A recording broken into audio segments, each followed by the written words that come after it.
Hello everyone, आज के इस लेक्चर में हम देखेंगे रूल्स ऑफ टोटल प्रोबेबिलिटी। ठीक है, तो इसको भाई हम एक एग्जांपल के साथ समझते हैं। ठीक है, मान लीजिए जी आप हो, ठीक है, दैट इज यू। चलिए और कलर यूज कर लेते हैं। मान लीजिए आप हो यू, ठीक है, और आपने भाई आपके पास दो ऑप्शन है। आपने अपने फ्रेंड को मिल जाना है, एक आपने अपने स्पेशल फ्रेंड। तो स्पेशल फ्रेंड सबके अपने अपने हो सकते हैं राजी। ठीक है, तो फ्रेंड और स्पेशल फ्रेंड को मिलने के लिए आपके पास चार ऑप्शन है भाई।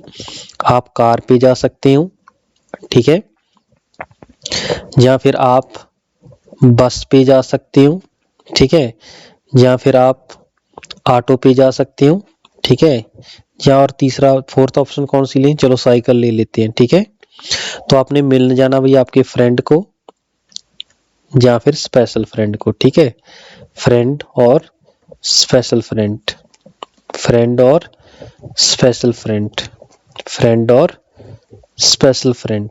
ओके हुआ। तो मुझे एक चीज बताइए, मान लीजिए आपके 20% चांस है कार पे जाने की, ठीक है, और 30% चांस है आपके बस के ऊपर जाने के, ठीक है, और मान लीजिए 15% चांस है आप ऑटो पे जाओगे, ठीक है, और 35% चांस है आप साइकिल पे जाओगे। ठीक है, मुझे एक चीज बताइए कि आपके पास ये चार ऑप्शन है, आपने अपने फ्रेंड और स्पेशल फ्रेंड को मिलने जाना है, राइट। अब मुझे एक चीज बताइए, अगर आप बाई कार जा रहे हो तो कितने परसेंट चांस है कि आप फ्रेंड को मिलने जाओगे भाई? ओबियस है भाई, ये 5% चांस होंगे, और 95% चांस होते हैं हम किसको मिलने जाएंगे भाई? स्पेशल फ्रेंड को, राइट। मुस्कुरा रहे हो भाई, मुस्कुराइए मत, क्वेश्चन को समझिए, ठीक है, जो चीज हम बताना चाह रहे हैं। ठीक है जी, वेरी गुड। अगर आप बस पे जा रहे हो, ठीक है, अगर आप बस पे जा रहे हो तो 50% चांस है आप फ्रेंड को मिलने जा रहे हो या फिर आप स्पेशल फ्रेंड को मिलने जा रहे हो। ठीक है, अगर आप ऑटो पे जा रहे हो तो फ्रेंड की जो प्रोबेबिलिटी है वो बढ़ती जाएगी, ठीक है, क्योंकि स्पेशल फ्रेंड की जो आपकी परसेंटेज है, प्रोबेबिलिटी है, वो कम होती जाएगी। ठीक है, क्योंकि हम प्रायोरिटी किसको देते हैं भाई? कार को देते हैं, राइट। चलिए, ऐसे ही अगर आप साइकिल पे जाते हो तो साइकिल पे जाते हो तो 90% चांस है भाई आप किसको मिलने जाएंगे? फ्रेंड को, ठीक है, और 10% चांस है आप किसको मिलने जाएंगे? स्पेशल फ्रेंड को। ओके हुआ। बोलो, मुस्कुराने वाली बात नहीं है, हमने एग्जाम्पल इस टाइप से ली है सो दैट आप इसका कंसेप्ट समझिए। ठीक है, what is the meaning of this, right. चलिए, तो अगर मैं यहाँ पे डिफरेंट टाइप ऑफ प्रोबेबिलिटी को डिफाइन करूं, देखिए कैसे। अगर मैं बोलूं probability of friend when car is selected, ठीक है, ये प्रोबेबिलिटी ऑफ फ्रेंड है राजी, जब कार मेरी सिलेक्ट होगी है, ठीक है, कार सिलेक्ट ऑलरेडी हो चुकी है, तब ये प्रोबेबिलिटी आएगी, वो कितनी है राजी? 5%, ठीक है, दैट इज 0.05। ऐसे ही probability of special friend when car is selected, that is 0.95, ठीक है। अगर मैं बोलूं probability of friend when bus is selected तो कितनी है भाई? 0.5, ठीक है। तो probability of friend when auto is selected, तो ऑटो जब सिलेक्ट होगा उस केस में कितनी है? 80%। Probability of special friend when auto is selected, that is 0.2%, sorry 0.2, that is 20%। Probability of friend when cycle is selected, that is equal to 0.9. Probability of special friend when cycle is selected, that is 10%। Okay हुआ। तो आपने भाई अपने friend के साथ जाना है, आपका इवेंट है, आपने फ्रेंड को मिलने जाना है, ठीक है, तो आपका इवन इवेंट होगा, तो फ्रेंड को मिलने जा रहे हो आप by car A2, come with friend by car, ऐसे ऐसे लिख लीजिए भाई, come with friend by car, come with friend by bus भी आप जा सकते हो भाई, ठीक है, E3 बाय, यहाँ पे ऐसे लिखिए बाय कार, बाय बस, बाय ऑटो, E4 आपके पास हो जाएगा राजी बाय साइकिल, ठीक है। तो इवेंट ई क्या आपका? कम विद फ्रेंड, ठीक है, मुझे एक चीज बताइए, अगर एक भी आपके पास इवेंट सेटिस्फाई हो गया तो आप फ्रेंड को मिलने पहुंच जाओगे ना, चाहे आप कार सेलेक्ट करो, बस करो, ऑटो करो, साइकिल करो, तो आप फ्रेंड तक पहुंच जाओगे ना। तो इसका मतलब probability of P of E, this is nothing but probability of E1 union E2 E3 union E of 4। ठीक है, अगर चारों इवेंट्स में अगर कोई भी एक इवेंट अक्कर हो जाता है तो वो क्या होगा, आपका अक्कर हो जाएगा। ठीक है, इवेंट ई। मुझे एक चीज बताइए, क्या एक ही टाइम आप ऑटो और बस पे जा सकते हो फ्रेंड को मिलने? नहीं जा सकते। इसका मतलब आपके ये चारों के चारों जो इवेंट है राजे, जो म्यूचुअली क्या है, एक्सक्लूसिव है। तो probability of E that is equal to probability of E1 plus, तो डायरेक्टली सम हो जाएगा। ठीक है, plus PE of 3 plus PE 4। यहां तक ओके हो गया भाई, बोलो। तो आपने ये जो इवेंट था भाई, आपकी ये प्रोबेबिलिटी थी कम विद फ्रेंड। ठीक है, आपने अपने फ्रेंड को मिलने जाना है। ठीक है, तो उसके लिए आपके पास इवेंट ई था भाई, तो कार आपने सेलेक्ट कर ली है और फ्रेंड को मिलने जाना है। ठीक है, means probability of car, friend को मिलने जाना है। ठीक है, प्लस प्रोबेबिलिटी ऑफ, हाँ जी, E2 इवेंट क्या था भाई, बस आपने सिलेक्ट कर ली, कम विद फ्रेंड। ठीक है, एंड मींस इंटरसेक्शन ऑब्वियसली होगी राजी। देन ऑटो सेलेक्ट कर लिया है और come with friend, plus probability cycle accept कर लिया है और come with friend. Right, very good. ठीक है, तो इसके इंटरसेक्शन को हम सॉल्व कर लेंगे भाई। P car into probability of come with friend when car is selected plus probability of bus, then probability to come with friend when bus is selected, probability of auto, probability come with friend when auto is selected, plus probability of cycle come with friend when cycle is selected। ठीक है, चलिए, तो आप भाई यहाँ से probability निकाल सकते हो, बिल्कुल निकाल सकते हो भाई। प्रोबेबिलिटी ऑफ कार, जल्दी से बताओ। ये जो प्रोबेबिलिटी है राजी कार की है 20%, 30% बस की है, ऑटो की है, ये साइकिल की है। राइट, चलिए, तो मैं आपको इजी मेथड बताऊंगा। आपने हर एक क्वेश्चन में ऐसा एक ग्राफ तैयार करना होगा, फिर आपने आंसर निकालना होगा। ठीक है, तो ये है 0.2 into probability of friend come with car, that is 5%, means 0.05, plus probability of bus is 30%, 0.3 into probability come with friend जब बस आपकी सिलेक्ट होगी 50%, 0.5। आप ध्यान से सुनिए भाई, अगर मैं ध्यान से आपके ग्रीन पेन के साथ हम करेंगे। ठीक है, मुझे एक चीज बताइए, आपने फ्रेंड को मिलना है, ठीक है, वो सेलेक्ट कर लीजिए। ठीक है, और इसका मतलब आपने फ्रेंड को मिलना है, तो सारे मोड्स के ऊपर आपने फ्रेंड को सिलेक्ट कर लिया है। तो आपने हर एक क्वेश्चन के अंदर जो चीज आपसे क्वेश्चन में पूछी जाई होगी उसको टिक कर लेना, ऐसे जैसे आपने ग्रीन कर दिया है। ठीक है, फिर आपने क्या करना है, इन दोनों की जस्ट मल्टीप्लीकेशन करनी है। ठीक है, फ्रेंड वाले में। ठीक है, 15 इंटू 0.80 और 35 इंटू 90। ठीक है, बोलो, देखो यही हो रही है, आपने जो फॉर्मूला लिखा है ना राजी, ये जो आप फॉर्मूला लिख रहे हो यही हो रहा है, 0.2 इंटू 0.05 प्लस 0.3 इंटू 0.5। ठीक है, ऐसे ही आप प्रोबेबिलिटी पहले ऑटो की निकालोगे। ऑटो की प्रोबेबिलिटी कितनी है, 15%, mean 0.15 into come with friend is 80%, 0.8 plus probability of cycle is 35, तो 0.35 into come with friend is 90%। ठीक है, तो ऐसे आप इसको सॉल्व कर लोगे। ठीक है, अदरवाइज आपने क्वेश्चन के अंदर अगर आपका ये टेबल बन गया राजी, ये ग्राफ बन गया, तो डायरेक्टली आपने क्या लिख देना है, ये लिख देना है 0.2 इंटू 0.05 प्लस, फिर अगला लिख देना भाई 0.3 इंटू 0.5 प्लस, अगला लिख देना 0.15 इंटू 0.8, अगला लिख देना है 0.35 इंटू 0.9।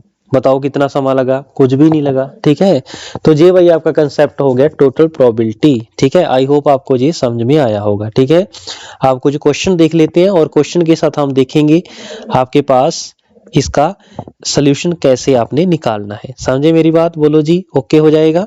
चलिए, तो कुछ क्वेश्चन देख लें। हाँ जी, क्वेश्चन देख लें कुछ। बिल्कुल सर, कुछ क्वेश्चन देख लेते हैं भाई। चलिए, तो इसके बेस्ड कुछ क्वेश्चन लिखिए भाई।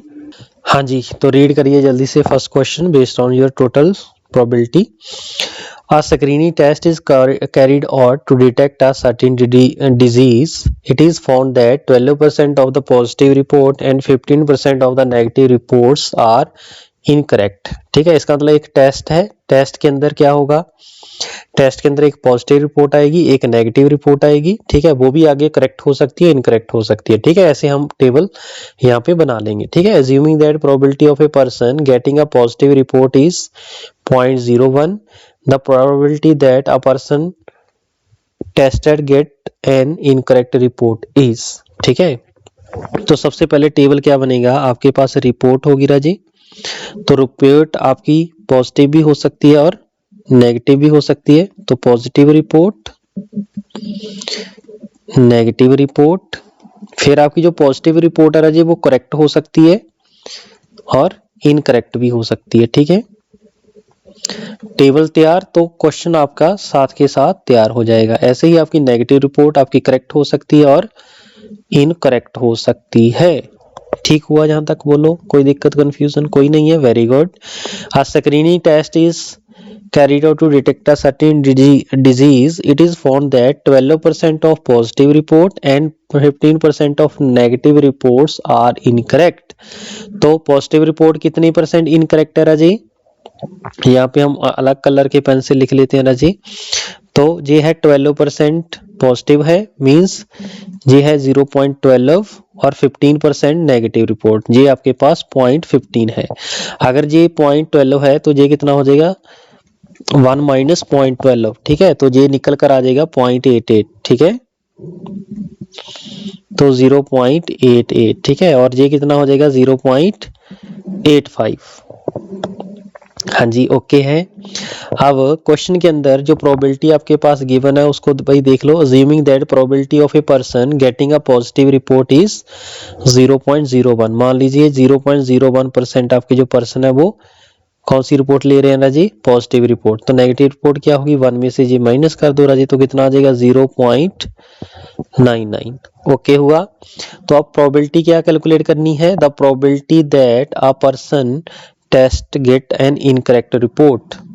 ठीक है, तो प्रोबेबिलिटी आपने इनकरेक्ट की निकालनी है। ठीक है, वैसे तो इवेंट क्या आएगा, पॉजिटिव रिपोर्ट भी इनकरेक्ट हो सकती है, नेगेटिव रिपोर्ट भी दूसरा हमारा बन जाएगा इवेंट, जैसे जे है, लेकिन हम इवेंट की हेल्प से नहीं करेंगे। पॉजिटिव रिपोर्ट इनकरेक्ट, A2 क्या आएगा, नेगेटिव रिपोर्ट इनकरेक्ट। ठीक है, इवेंट ई है मेरा इनकरेक्ट, रिपोर्ट इज इनकरेक्ट। ठीक है, तो ई क्या हो जाएगा, दोनों का यूनियन हो जाएगा। ठीक है, तो ऐसे सॉल्व करने की जरूरत नहीं है आपको, सिंपल क्या भाई, इनकरेक्ट रिपोर्ट की बात कर रहे हैं आपके पास। तो इनकरेक्ट है आपके पास, एक तो जे इंटू जे इनकरेक्ट कर दो, एक जे इंटू जे इनकरेक्ट कर दो। ठीक है, तो ये प्रोबेबिलिटी मेरे पास आ जाएगी, that is 0.01 into 0.12 plus 0.99 into 0.15। Okay, तो जल्दी से इसको सॉल्व कर दीजिए, देखो कितना आंसर आ रहा है भाई। तो कैलकुलेटर से करो सॉल्व। हाँ जी, 0.1497। ठीक है, बस ये इसका आंसर आ गया जी, सिंपल सा बात है। ठीक है, टेबल बन गया तो आंसर आपका ऑटोमेटिकली आ जाएगा। ठीक है, ऐसे ही क्वेश्चन नंबर 2 देखिए। A group of equal number of men and women of this group, equal number of men and women means 50% आपके मेन है, 50% वुमेन है। Of this group 20% men and 50% of the women are employed. ठीक है, if a person is selected at random, person भाई आपने select करना है at random from this group, find the probability of the selected person being employed. तो selected person being employ होने की उसकी प्रोबेबिलिटी निकालनी है। ठीक है, इसका मतलब आपके पास पर्सन है, पर्सन आपका मैन भी हो सकता है और वो मैन भी हो सकती है, और जे एम्प्लॉयड भी हो सकती है और अनएम्प्लॉय भी हो सकती है। ठीक है, अनएम्प्लॉयड, ये भी आपका एम्प्लॉयड हो सकता है और अनएम्प्लॉयड हो सकते हैं। ठीक है, चलिए, तो probability equal number of main है, इसका मतलब इसकी प्रोबेबिलिटी भी 0.5 है और इसकी प्रोबेबिलिटी भी 0.5 है। ठीक है, और प्रोबेबिलिटी क्या गिवन है कि आपके main and women 20% main employed है, मींस 0.2, तो अनएम्प्लॉयड कितने होंगे 0.8, और क्या है 50% आपकी वुमेन एम्प्लॉयड है, तो 0.5 एम्प्लॉयड और अनएम्प्लॉयड भी कितना हो जाएगा 1 से माइनस कर देंगे 0.5, दैट इज 0.5, राइट। तो प्रोबेबिलिटी क्या पूछी है, सिलेक्टेड पर्सन बीइंग एम्प्लॉयड। ठीक है, तो प्रोबेबिलिटी ऑफ एम्प्लॉयड, ठीक है, एम्प्लॉयड मैन भी हो सकते हैं और वुमेन भी। ठीक है, इसका मतलब 0.5 इंटू एम्प्लॉयड वाला करना है तो 0.2, तो 0.5 इंटू 0.2, नीचे से 0.5 इंटू 0.5। ठीक है, तो 0.10 प्लस 0.25 दैट इज 0.35 इसका आंसर आ जाएगा। करेक्ट हो इतनी बात, बोलो कोई दिक्कत कोई परेशानी कोई नहीं है। कई बार ऐसे भी पूछ सकता था प्रोबेबिलिटी ऑफ अनएम्प्लॉयड, है ना, तो अनएम्प्लॉयड की क्या होगी, तो अनएम्प्लॉयड वाला आपने मल्टीप्लाई करना भाई 0.5 इंटू 0.8 प्लस 0.5 इंटू 0.5। ओके हुआ, बोलो जी। तो इसका कितना हो जाएगा 0.4 प्लस 0.25, तो आंसर कितना आ जाएगा 0.65। ओके हुआ। इस केस में भी आपके पास निकालने को ये भी आ सकता था प्रोबेबिलिटी ऑफ करेक्ट रिपोर्ट। ठीक है, वो किसके इक्वल होता भाई, बोलो भी, तो करेक्ट वाली मल्टीप्लाई करते 0.01 इंटू 0.88 प्लस, हाँ जी, नीचे है 0.99, करेक्ट रिपोर्ट की कितनी है 0.85। ठीक है, तो इसको सॉल्व करेंगे आंसर आ जाएगा, राइट। तो जो भी आपसे पूछा जाता है वो आप ऐसे आप निकाल सकते हो। ठीक है जी, क्लियर है भाई पॉइंट, बोलो वेरी गुड। ठीक है, तो इस टाइप के क्वेश्चन भाई आपने इस टेबल की फॉर्म से निकाल लेने हैं और बहुत ही इजी बन जाते हैं। ठीक है, ये था आपका कंसेप्ट ऑफ टोटल प्रोबेबिलिटी। ठीक है, अब नेक्स्ट हम देखेंगे बेस थ्योरम। ठीक है, वो जस्ट आपका उल्टा होता है। ठीक है, आपने रिवर्स, आपके पास ग्राफ यही होगा, बस आपने रिवर्स चलना होता है उस केस में। ठीक है, देखिए कैसे, देखिए नेक्स्ट बेस थ्योरम, राइट।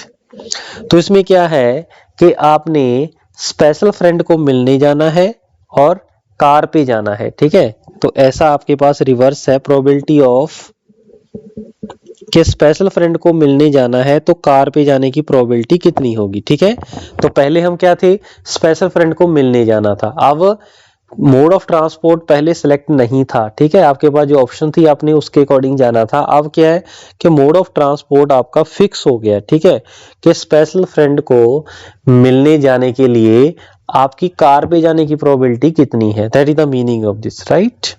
चलिए, तो इसका मतलब ये क्या हो जाएगा, तो probability of car intersection, probability of car intersection probability of special friend divide by क्या हो जाएगा, ये चीज तो अक्कर हो चुकी है ना, सिलेक्ट हो चुकी है, वो आपका नीचे आ जाएगा जी। आप ऑलरेडी फॉर्मूला जानते हो। ठीक है जी, तो मुझे एक चीज बताइए, स्पेशल फ्रेंड को मिलने की प्रोबेबिलिटी है ना, तो वो तो आप कार से भी जा सकते हो, बस पे भी जा सकते हो, समझे मेरी बात। तो इसका मतलब ये हुआ, अगर मैं इसको डिफाइंड करूं तो probability of car intersection probability of special friend, तो special friend probability of special friend को मिलने के लिए आप कार से भी जा सकते हो, जो आपके पास मोड थे आपके पास भाई, जो टोटल प्रोबेबिलिटी का आपने क्वेश्चन किया है ना, जस्ट उसी को मैं फर्दर प्रोसीड कर रहा हूं। तो car meet with special friend plus probability of bus meet with special friend, probability of auto meet with special friend, probability of, हाँ जी, साइकिल था ना तीसरा, स्पेशल फ्रेंड। ठीक है, ये भाई आपकी प्रोबेबिलिटी ऑफ स्पेशल फ्रेंड है। ठीक है, तो हमारे पास जो स्पेशल फ्रेंड को मिलने के लिए अगर मैं मोड की बात करूं तो मोड देखिए कौन कौन से थे, स्पेशल फ्रेंड है ना आपके पास, स्पेशल फ्रेंड आप कार के साथ भी आ सकता है, स्पेशल फ्रेंड आपका बस के साथ भी, स्पेशल फ्रेंड ऑटो पे भी, स्पेशल फ्रेंड साइकिल के साथ भी। ठीक है, लेकिन इस क्वेश्चन में जो क्वेश्चन है वो ये है कि स्पेशल फ्रेंड को मिलने जाना है आपने, अगर कार पे जाओगे तो कितनी प्रोबेबिलिटी होगी। ठीक है, that is the meaning of this, right. चलिए, ओके हो गया भाई, बोलो तो अगर मैं इसको फर्दर सिंप्लीफाई करूं तो सिंप्लीफाई हम कैसे कर सकते हैं राजे, पी कार, ठीक है, दैट इज इक्वल टू, इसको हम सिंप्लीफाई कर सकते हैं भाई, प्रोबेबिलिटी ऑफ कार, ठीक है, into probability of car, sorry probability to meet special friend when car is selected divide by, हाँ जी इसको भी वैसे का वैसे सॉल्व कर लेंगे भी, probability of car into probability of SF when car is selected plus probability of bus into probability of SF divided by bus, ठीक है, तो ऐसे निकल जाएगी, ठीक है। देखिए मैं बताता हूं आपको कैसे, probability of R2 into probability of meeting with special friend when R2 is selected plus probability of cycle, probability to meet special friend when auto is cycle is selected, okay हुआ। तो जे भाई इसका फॉर्मूला हो जाएगा, ठीक है। जैसे आपके पास जो अभी आपने एम्प्लॉयमेंट वाला क्वेश्चन किया था ना, अगर उसका मैं यहाँ पे यूज करूं तो क्या होगा, देखिए ध्यान से, अगर मैं क्वेश्चन वही आपके पास घुमा के डाल दूं, ठीक है, जैसे ये आपने डाल रखा है भाई, ये देखो क्वेश्चन नंबर 3 है ना, if a person is selected, उसमें क्या बोला था कि पर्सन आपने सिलेक्ट करना है, अगर वो selected person from the group is employed, वो कंफर्म कर दिया भाई वो एम्प्लॉयड है, if a person is selected at random from this group is employed, what is the probability that person is a man, तो पर्सन मैन एम्प्लॉयड होने की probability आपसे भाई पूछी गई है, ठीक है। तो आपने क्या निकालना है भाई, प्रोबेबिलिटी ऑफ मैन और एम्प्लॉयड आपको गिवन है, ठीक है, ये चीज आपको गिवन होगी है, ठीक है। तो probability of man intersection E divide by PE, P employed होने की प्रोबेबिलिटी, ठीक है। तो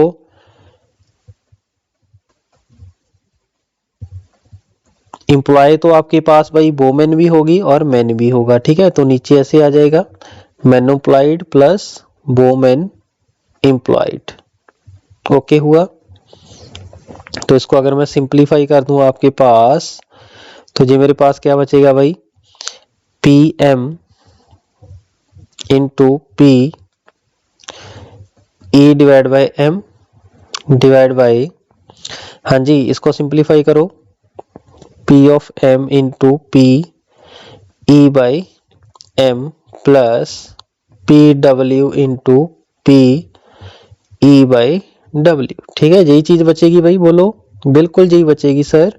तो मुझे एक चीज बताइए, अगर मैं P मैन की बात करूं, ये तो 0.5 है हमें कंफर्म है, तो PE बाई M ये हमारे ग्राफ से निकलेगा भाई, ठीक है। तो ग्राफ ऑफ एम्प्लॉयमेंट वाला क्वेश्चन देखिए भाई, क्वेश्चन नंबर 2 था आपके पास, ठीक है, तो उसकी वैल्यू कितनी हो जाएगी भाई, मैन के एम्प्लॉयड होने की प्रोबेबिलिटी कितनी है 0.2, ठीक है। जैसे ये आपने लिखा था ना यहाँ पे प्रोबेबिलिटीज, ये देखिए फ्रेंड बाय कार की प्रोबेबिलिटी ये है 0.5, ठीक है, वही चीज यहाँ पे लिखनी है, ठीक है। जस्ट आप ग्राफ से भी लिख सकते हो भाई, हाँ जी लिख सकते हैं, बिल्कुल लिख सकते हैं भाई, इसका मतलब 0.2 है, ठीक है। और क्या आपको पास वोमेन के एम्प्लॉय होने की 0.5 है, ठीक है, ये जरूरत हमें पड़ेगी वहां पे, तो यहाँ पे लिख लेते हैं ये 0.2 था, okay, divide by 0.5 into 0.2 plus women की प्रोबेबिलिटी कितनी थी भाई 0.5 थी, और उसके एम्प्लॉय की भी कितनी थी 0.5 थी, ठीक है। इसको सॉल्व कर देंगे आंसर आ जाएगा, राइट। अब ये क्वेश्चन है भाई, that is asked in GATE electronic 2006, तो इसके अंदर क्या है आपके पास भाई, कि आपके पास एक कंपनी है और वो कितने % उसने कंप्यूटर सप्लाई की है वो है, और उसकी प्रोबेबिलिटी डिफेक्टिव होने की प्रोबेबिलिटी आपके पास गिवन है, ठीक है। ये एक्स फर्म थी, उसने 60% कंप्यूटर सप्लाई की, उसमें से आपके 1% आपके कंप्यूटर डिफेक्टिव निकले, ठीक है, ये प्रोबेबिलिटी है, संभावना, ठीक है, ये वाला ग्राफ गिवन है। तो क्या इसमें पूछा जा रहा है, 3 companies XYZ supply computer to a university, the percentage of supply computer by them and probability of being defective are given in the table. Okay, given that computer is a defective, ये confirm हो गया कि computer defective है, तो बताना है probability that it was supplied by. देखो कितना इजी क्वेश्चन था ना।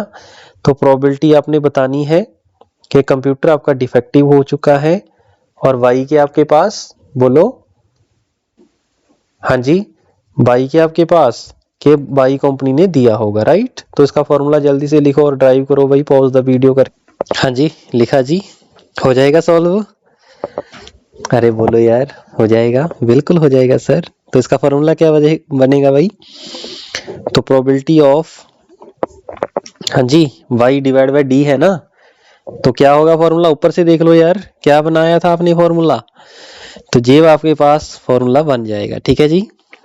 चलिए वेरी गुड, तो ऊपर क्या आ जाएगा, प्रोबेबिलिटी ऑफ दोनों की intersection divide by probability of defective, ठीक है। तो प्रोबेबिलिटी ऑफ डिफेक्टिव आपकी आ जाएगी ग्राफ से। ग्राफ से देखिए कैसे, तो सबसे पहले आपके पास कंप्यूटर है जी,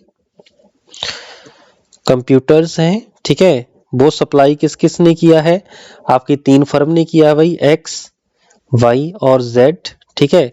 वो आपका गुड भी हो सकता है और डिफेक्टिव भी हो सकता है, गुड भी हो सकता है, डिफेक्टिव भी हो सकता है, गुड भी हो सकता है और डिफेक्टिव भी हो सकता है, ठीक है। तो एक्स की जे सप्लाई लेने की जो प्रोबेबिलिटी है राजे, वो 0.6 है, ये 0.3 है, ये 0.1 है। देखिए देखिए ऐसा ही है ना, 60-31, ठीक है।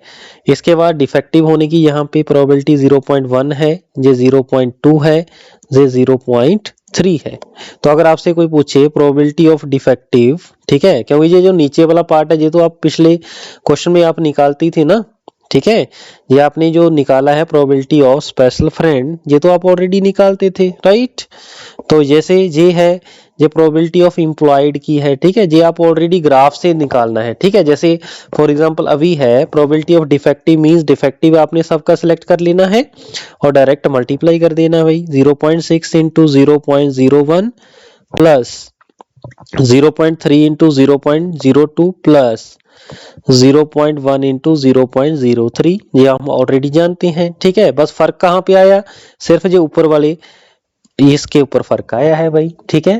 तो इसका फर्क को कैसे क्लियर करना है भाई, तो y इंटरसेक्शन d को आपने कैसे लिखना है भाई, ये आपने लिखना है probability of y into probability of defective that is supplied by the y, ठीक है, डिवाइड बाय क्या हो जाएगा आपका p ऑफ डिफेक्टिव, ठीक है। तो प्रोबेबिलिटी ऑफ y की कितनी है भाई, 0.3 है, into probability of defective supplied by firm that is 0.02 divide by, ये आपने निकाल रखा है भाई नीचे, 0.6 into 0.01 plus 0.3 into 0.02 plus 0.1 into 0.03, ठीक है। देखिए जी आपके पास आंसर आ गया भाई, ठीक है। इसको सॉल्व करिए जल्दी से फटाफट, देखो कितना आ रहा है, करो भी जल्दी से सॉल्व, देखो कितना आंसर आपके पास आ रहा है, ठीक है। हाँ जी कितना आ रहा है, 0.4। चलिए तो इसको सॉल्व करने के बाद आंसर आ जाएगा आपका 0.4, ठीक है। तो इसका क्वेश्चन का आंसर जो राइट हो जाएगा दैट इज 0.4। ओके हुआ भाई, बोलो कोई दिक्कत कोई कंफ्यूजन, कोई नहीं है सर, वेरी गुड, ठीक है। अब निकालिए भाई प्रोबेबिलिटी, ठीक है। प्रोबेबिलिटी आपने निकालनी है 5th क्वेश्चन के लिए, ठीक है। तो जल्दी से निकालो भाई 5th क्वेश्चन की प्रोबेबिलिटी, बोलो जी। The probability that A speaks, जल्दी से रीड करो भाई, a probability that A speaks truth is 4/5 and B speak truth is 3/4. The probability that they contradict each other when asked to speak on a fact. तो भाई अगर कोई उसको मुद्दा अगर दे दीजिए, चर्चा का विषय अगर कोई दे दिया जाए, तो उसके ऊपर दोनों की कंट्राडिक्शन हो रही है। तो कंट्राडिक्शन होने का मतलब क्या है, कंट्राडिक्शन कभी भी दो आदमी के बिटवीन कब होती है राजे, जब एक सच बोल रहा हो एक झूठ बोल रहा हो, ठीक है, तो ही तो कंट्राडिक्शन होगी ना। तो इसका मतलब इसके अंदर हम दो इवेंट बना लेंगे, E1 क्या होगा, हम बोल सकते हैं ए स्पीक ट्रुथ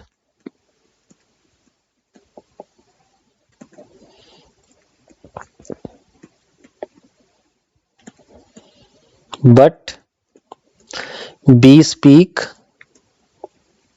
लाई। जहां ऐसा भी हो सकता है कि आपका जो ए है वो झूठ बोल रहा हो, ठीक है, ए स्पीक लाई,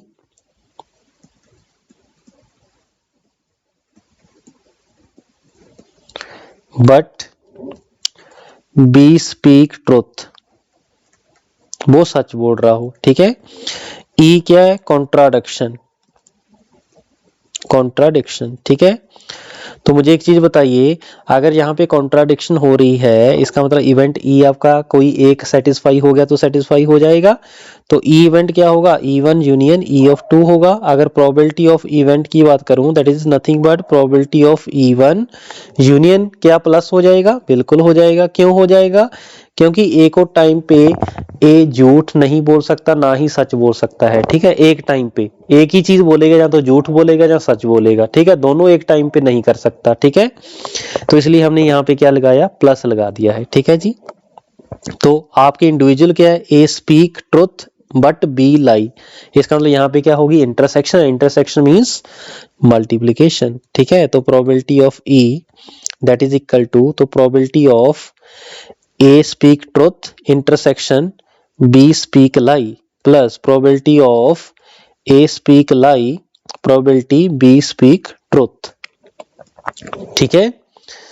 ओके है। तो probability of A speak truth into probability of B speak lie when A truth switch truth, probability of A speak lie into probability of B speak truth when A speak लाई।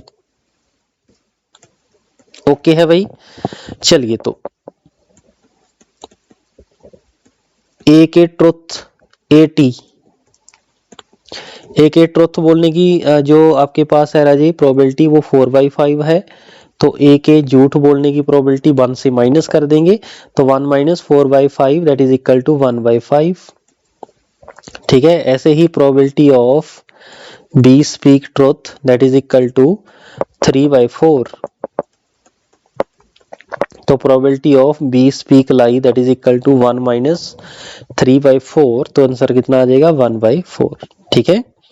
चलिए, तो ए के truth बोलने की जो probability है वो है 4/5 into, हाँ जी, बी के ट्रुथ बोलने की प्रोबेबिलिटी क्या होगी? बोलो जल्दी से।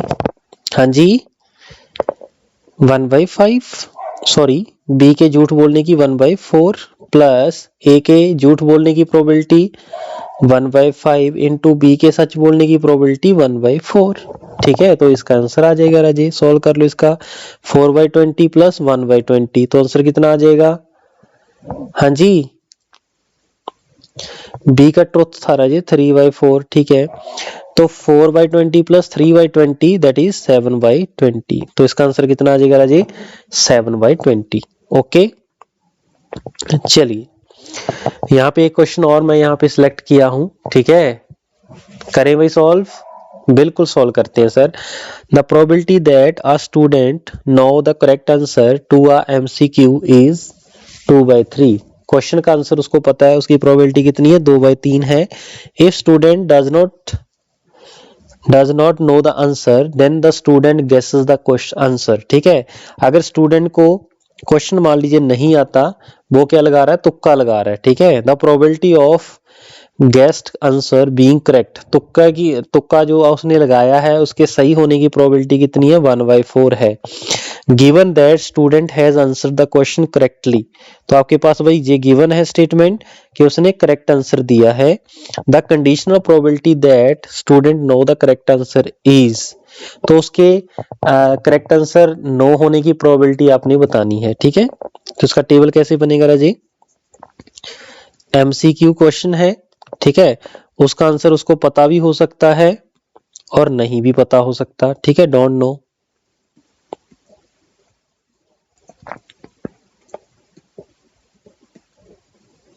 ठीक है, डोंट नो।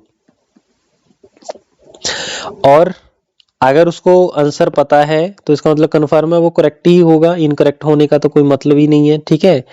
वो करेक्ट भी हो सकता है, इनकरेक्ट भी हो सकता है, ठीक है। ऐसा इसमें करेक्ट और इनकरेक्ट, ठीक है। ये मेरे पास भाई टेबल बन जाएगा, ठीक है।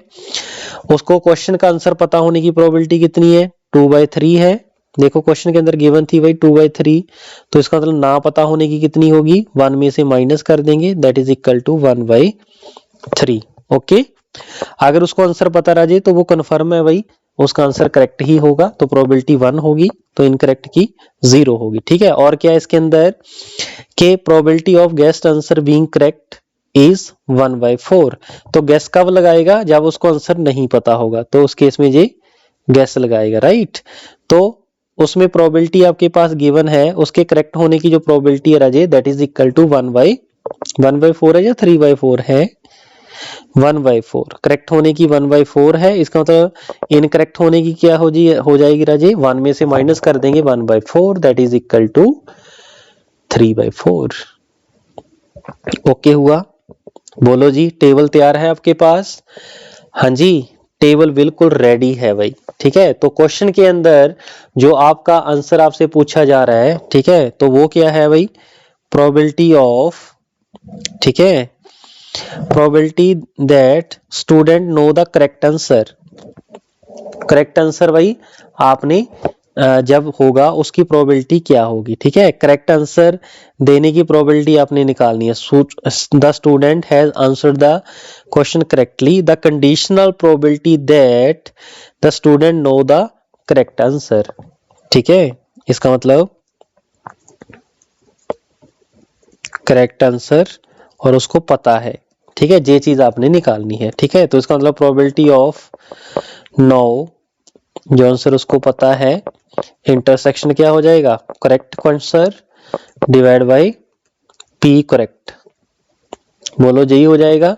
तो प्री करेक्ट आपने कैसे निकालना है राजे, तो जस्ट आपने 2/3 इंटू 1 प्लस 1/3 इंटू 1/4, ये करेक्ट आ जाएगा, और इसको आप निकाल लेने हैं भाई प्रोबेबिलिटी का फॉर्मूला यूज करके। ठीक है, तो ये क्या हो जाएगा, probability of now into probability of question to be correct when answer is known, right, divide by P correct. ये आप निकाल सकते हो इजीली। ठीक है, चलिए आंसर पता होने की प्रोबेबिलिटी कितनी है राजे, 2/3 है, इनटू करेक्ट होने की प्रोबेबिलिटी 1 है। ठीक है, तो नीचे P correct 2/3 into 1 plus 1/3 into 1/4। Okay हुआ, तो इसको भाई सॉल्व कर लेना, आपके पास आंसर आ जाएगा। ठीक हुआ, बोलो जी, कोई दिक्कत कंफ्यूजन कोई नहीं है। चलिए क्वेश्चन नंबर 7 भी देख लेते हैं राजे। A man is known to speak truth 3 out of 4 time. He threw a die and report that it is 6. The probability that it is actually a 6. तो इसको अभी हम टेबल तैयार कर लेते हैं भाई। एक डाइस है, डाइस को आप फेंकोगे भाई, तो वहां पे 6 आ भी सकता है, 6 अक्कर और 6 नॉट अक्कर।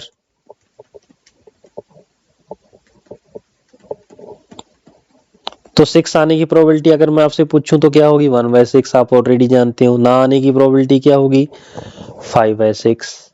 ठीक है, तो अगर 6 आ गया तो वहां पे 2 ऑप्शन होंगी भाई, या तो वो सच बोलेगा या झूठ बोलेगा, है ना। तो ही स्पीक ट्रुथ, या आप ऐसे बोल सकते हो it is a 6, it is a 6, या बोल सकते हो he speak it is not a 6। ठीक है, ऐसे लिख लिए, he speak it is a 6, he speaks it is not a 6। ठीक है, ऐसे इसमें he speak it is a 6, he speak it is not a 6। देखो मान लीजिए, क्योंकि वो 4 में से सॉरी सच कितनी बार बोलता है, 4 में से 3 बार सच बोलता है, 1 बार झूठ बोलता है। इसका मतलब अगर 6 एक्चुअल में आया होगा तो वो ये भी बोल सकता है भी इट इज ए 6, और ऐसा भी हो सकता है 6 आए को बोल दे कि 6 नहीं है। ठीक है, ऐसा हो सकता है कि 6 एक्चुअल में 6 ना आया हो और बोल दे 6 आया है। ठीक है, that is the meaning of this, right. चलिए, तो आपके पास क्या है, he knows a man is known to speak truth 3 out of 4 time. इसका मतलब सच बोलने की प्रोबेबिलिटी कितनी है राजी इसकी 3/4 है। अगर वो 6 आ गया, जी सच है ना, तो इट इज अ 6, इसका मतलब ये सच है, तो सच बोलने की प्रोबेबिलिटी कितनी हो जाएगी 3/4। तो झूठ बोलने की कितनी हो गई 1/4। ठीक है, हाँ जी ओके है भाई, बिल्कुल ओके है। इसका मतलब ये हुआ, ध्यान से सुनिए स्टेटमेंट को, इसका मतलब ये हुआ अगर 6 नहीं आया, 6 डज नॉट अक्कर, तो ये बोलेगा इट इज नॉट अ 6, इसका मतलब सच बोल रहा है, तो सच बोलने की प्रोबेबिलिटी कितनी हो जाएगी 3/4, तो झूठ बोलने की कितनी हो जाएगी 1/4।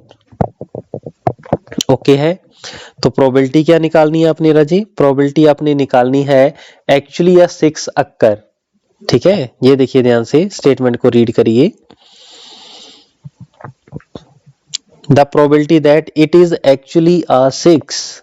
ठीक है, इट इज अ एक्चुअली 6। ठीक है, हाँ जी ओके है भाई। चलिए, जब वो सच बोलेगा, ठीक है, तो प्रोबेबिलिटी है एक्चुअली 6 अक्कर्स, ठीक है, divide by he speak that it is a 6। ठीक है, इसको मैं a मान लेता हूं राजी, इसको मैं b मान लेता हूं, क्योंकि बार बार ये लिखना डिफिकल्ट है हमारे लिए। ठीक है, इसका मतलब क्या हुआ, probability of a intersection probability of b divide by probability of b। Okay हुआ। चलिए, तो इसको भाई प्रोबेबिलिटी a इंटरसेक्शन b को हम निकालने भाई, तो ये हो जाएगा 1/6 इंटू 3/4, नॉन 3/4 है आपके पास, तो यहाँ पे कितना हो जाएगा 1/6 इंटू 3/4 प्लस 5/6 इंटू, हाँ जी इट इज अ 6 है ना, तो 1/4 है। ठीक है, तो इसको भाई हम सॉल्व कर लेंगे, 24 नीचे से भी 24 आ जाएगा, ऊपर भी 24 है, तो 3 डिवाइड बाई 3 प्लस 5 मीन्स 3/8 इसका आंसर आ जाएगा। करेक्ट हो इतनी बात बोलो, हाँ जी ठीक है। चलिए वेरी गुड। ठीक है, आगे भाई ये कार्ड्स की एक प्रॉब्लम हम डिस्कस कर लेते हैं। ठीक है, क्वेश्चन नंबर 8 देखिए भाई ध्यान से, हाँ जी लिखें, 2 cards are randomly drawn from a well shuffled pack of card one after another. दो भाई आपने कार्ड निकालने हैं, एक तो विदाउट रिप्लेसमेंट, एक विद रिप्लेसमेंट आपने करना है। Find the probability that both cards are kings. ठीक है, तो करें भाई सॉल्व, इसका सोल्यूशन देखते हैं भाई। तो पहला सबसे पहले देखते हैं भाई E1 इवेंट, इसको हम लिख देंगे भाई first card is king, drawn is king. A2 second card is king. तो इवेंट E क्या है राजे, बोथ कार्ड्स आर किंग।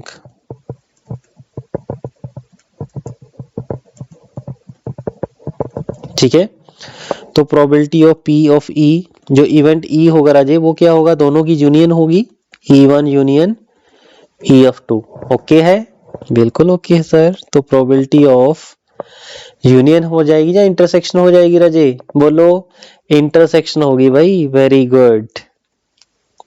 क्यों, क्योंकि दोनों कार्ड आपके किंग होने चाहिए ना, दोनों इवेंट जब सेटिस्फाई होंगे तब मेरा E सेटिस्फाई होगा, इसका मतलब दोनों क्या का क्या होगा राजे, इंटरसेक्शन। तो यहाँ पे क्या आ जाएगा E1 इंटरसेक्शन E(2). ठीक है, तो इसको हम क्या लिख सकते हैं भाई, probability of E1 into probability of E2 divide by E1। ठीक हुआ, हाँ जी।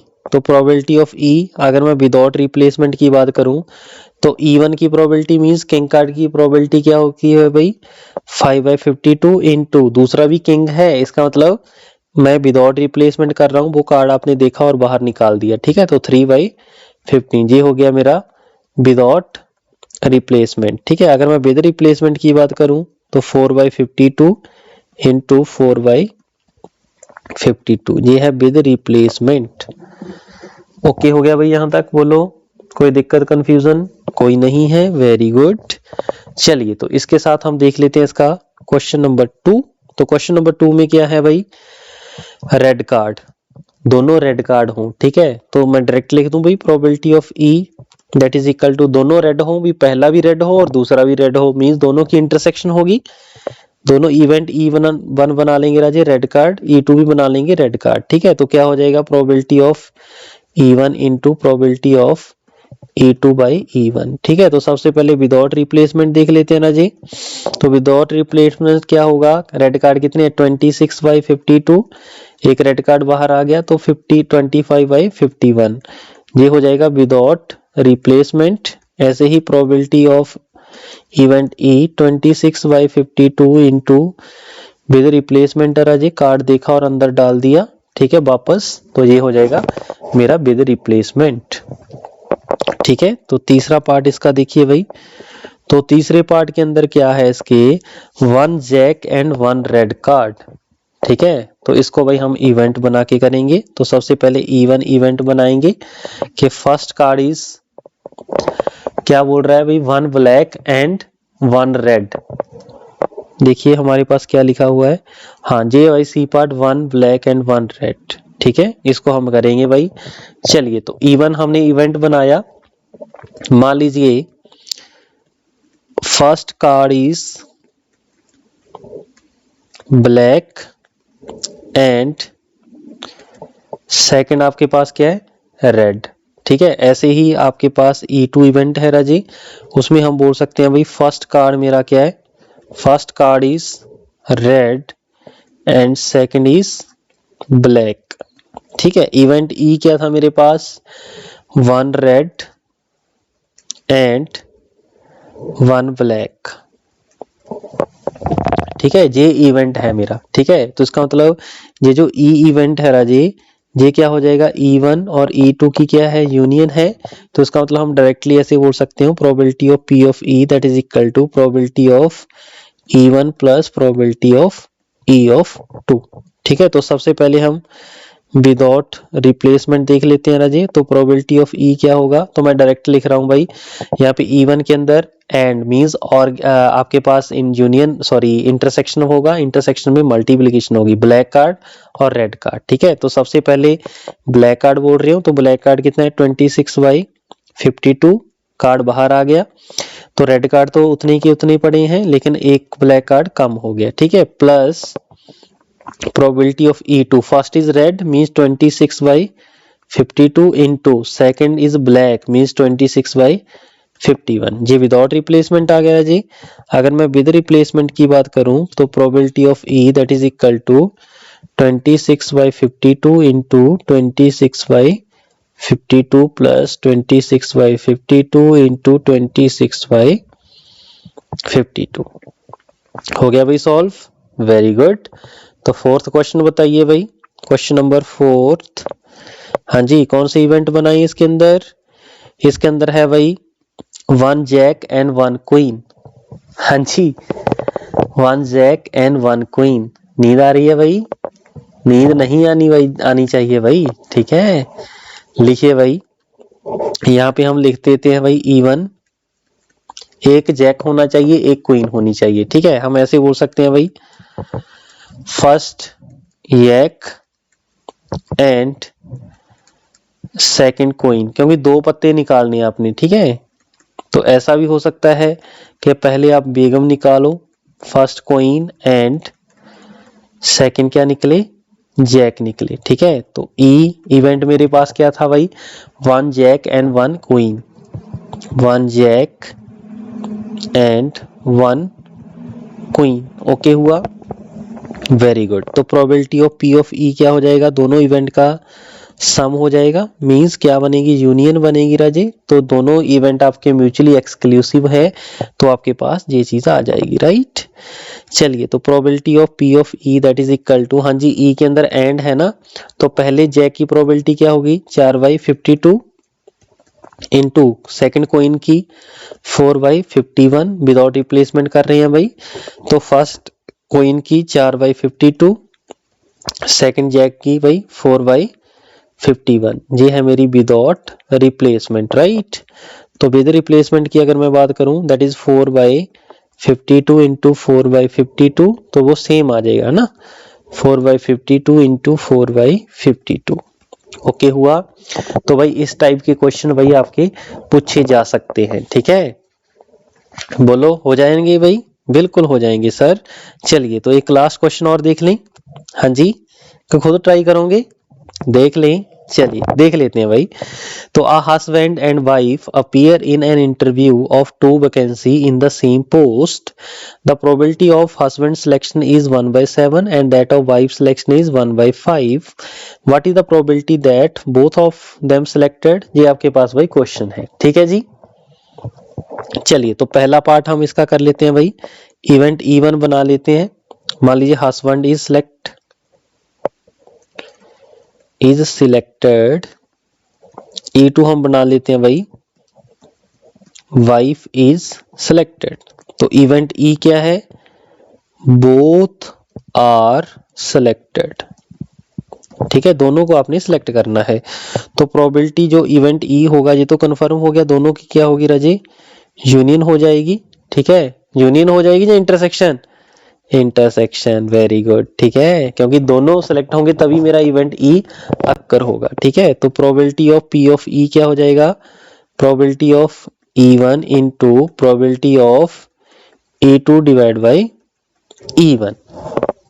ठीक है, क्या जी आपस में इंडिपेंडेंट है या डिपेंडेंट है, बोलो जी, इंडिपेंडेंट है। ठीक है, इंडिपेंडेंट क्या है, कैसे है भाई, क्योंकि आपकी वाइफ की जो सिलेक्शन है, क्या वो हस्बैंड की सिलेक्शन को इंपैक्ट करेगी, नहीं करेगी। ठीक है, चलिए तो इसका मतलब P E1 हस्बैंड की सिलेक्शन के कितने परसेंट चांस है राजी, 1/7, और वाइफ के 1/5। तो यहाँ पे क्या आ जाएगा, 1/7 इंटू 1/5, तो आंसर कितना आ जाएगा, 1/35। ठीक है, चलिए तो बी पार्ट देखते हैं भाई इसका, सॉरी सेकंड पार्ट।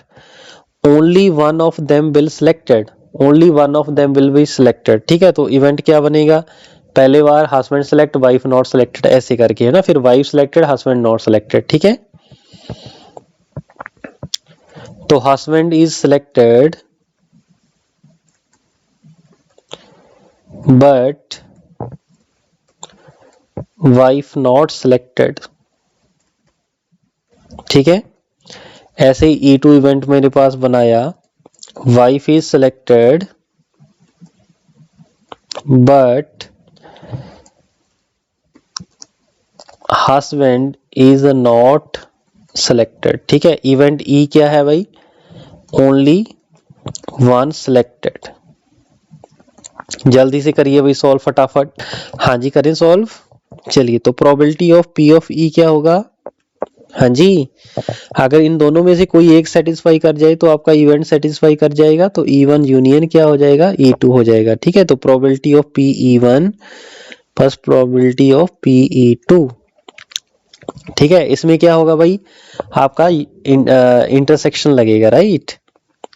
तो इंटरसेक्शन हस्बैंड की सिलेक्शन के चांसेस क्या है भाई, 1/7 और वाइफ के ना होने के, सिलेक्ट ना होने के कितने हो जाएंगे भाई, 1/5 है तो 4/5 हो जाएगी। ठीक है जी, प्लस